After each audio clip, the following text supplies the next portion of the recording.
देख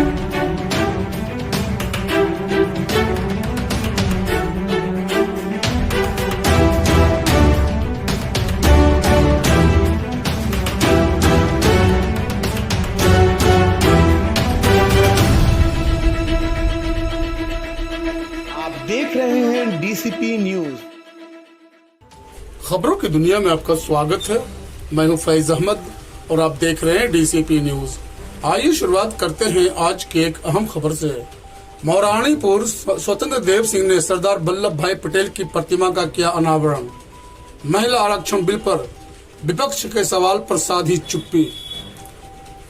महारानीपुर झांसी। आज झांसी दौरे पर आए उत्तर प्रदेश सरकार के सिंचाई एवं जल संसाधन मंत्री स्वतंत्र देव सिंह ने झांसी के महारानीपुर में गरौठा चौराहे पर स्थित सरदार वल्लभ भाई पटेल की प्रतिमा का अनावरण किया। इसके बाद उन्होंने जनसभा को संबोधित भी किया, जहां उनका माल्यार्पण कर स्वागत किया गया।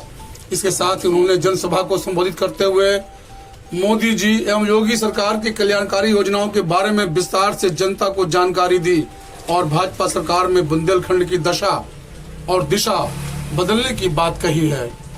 वहीं पत्रकारों से वार्ता करते हुए उन्होंने कहा है कि पहले की सरकार में लोग खुद को सुरक्षित महसूस नहीं करते थे, लेकिन आज करते हैं। सरकार ने महामारी के दौर से मुफ्त राशन उपलब्ध कराने का काम किया है। महिला आरक्षण बिल को पास करने की बात कही। जब पत्रकारों ने महिला आरक्षण बिल पर विपक्ष के सवाल खड़े करने की बात कही तो उन्होंने चुप्पी साध ली। इसके बाद वह सीधा मडोकर ग्राम पहुंचे, जहां जल जीवन मिशन योजनाओं का स्थलीय निरीक्षण किया। इसके बाद वह झांसी के सर्किट हाउस में विभागीय अधिकारियों के साथ समीक्षा बैठक करेंगे, जहां से फिर दतिया के लिए रवाना हो जाएंगे। आशु भारद्वाज के साथ अमित मिश्रा की खास report, DCP news, Maharanipur. Patel ji का मूर्ति का अनावरण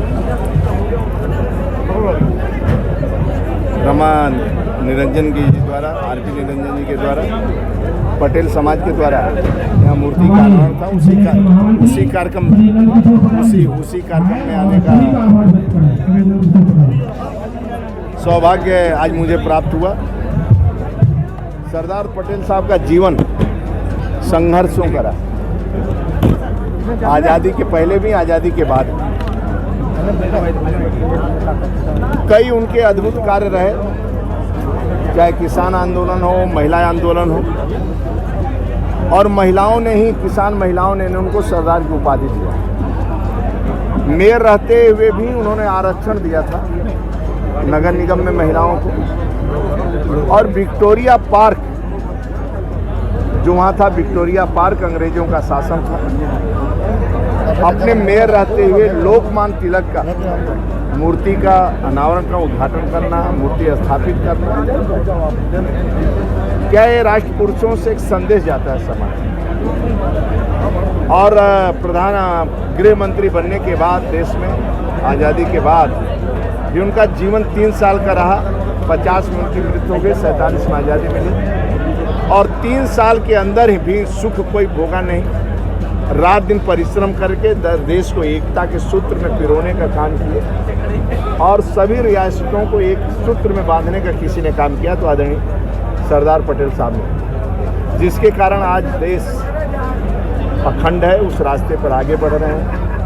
और उनके सपनों को साकार करने का काम आदरणीय मोदी जी राज्य के अंदर, आदरणीय योगी जी कर रहे हैं। सरदार पटेल की विश्व की सबसे ऊंची प्रतिमा, यानी 182 फीट ऊंची प्रतिमा किसी ने लगाया है तो आदरणीय मोदी जी ने गए, उनका विश्व में सम्मान प्राप्त हुआ। और आज जहाँ मूर्ति स्थापित है वो पर्यटक स्थल भी है, पूरी दुनिया से लोग आते हैं वहाँ पर। उनकी जो सोच थी, कश्मीर में समस्या, महिला आरक्षण, आज आदरणीय मोदी जी उसको कर दिए, यानी कश्मीर समस्या भी परमानेंट के लिए समाधान कर दिए, धारा 370 हटाकर।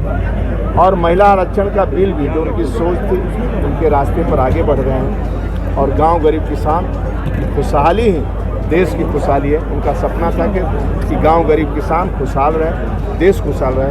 आज उसी रास्ते पर आदरणीय मोदी जी, आदरणीय योगी जी ने बयान दिया है कि उन्होंने कहा है कि ओबीसी नेताओं की भाजपा का दबाव।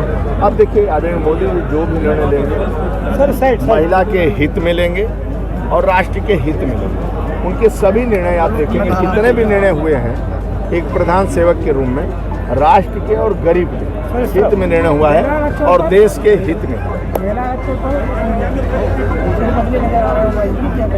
किसका? आदरणीय मोदी जी जो भी निर्णय लेंगे देश और राष्ट्र के हित में लेंगे। अध्यक्ष जी, जो ग्रामीण क्षेत्र में हर घर जल योजना लगाई गई है वो सब वहाँ पर फैल होती नजर आ रही है, सड़कें पूरी जर्जर पड़ी है, ना घरों में टोटी लगाई गई है पूरी। ये चुनौतियाँ हमारे सामने हैं सड़कों का। आप विश्वास करना, बिना सड़क कंप्लीट किए हुए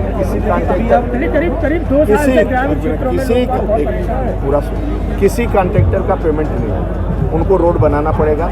और सबसे बड़ी बात है, अच्छाई क्या है, इन्हीं कंपनियों को 10 साल तक इनको देख रेख नहीं करना है। यदि पाइपलाइन टूटेगी तो इन्हीं को बनवाना है। तो गांव वालों को भी देखिए, जिसमें जन आंदोलन होता है वो गांव शुरू, जिस गांव में टंकी पाइप ये बिछ चुकी है, टोटी भी मान लो 11,000 के पड़ता है, यानी पाइपलाइन सबका खर्चा मिला के वो टोटी 11,000 का पड़ता है। वो टोटी न टूटने पावे, जिसके घर पर टोटी लगे उस टोटी को सुरक्षित भी रखने का काम गांव वालों का है। पाइपलाइन भी सुरक्षित रहे, टूटने न पावे। हाँ, लीकेज होगा, ये होगा तो पेनाल्टी लगेगी। जो लोग जल समिति गांव में जल समिति रहेगी, जिसके देख रेख में पानी की सप्लाई होगा और वहाँ पर कंपनी रहेगा, कंपनी के द्वारा आदमी भी वहाँ रहेगा और सप्लाई। पूरे काफिले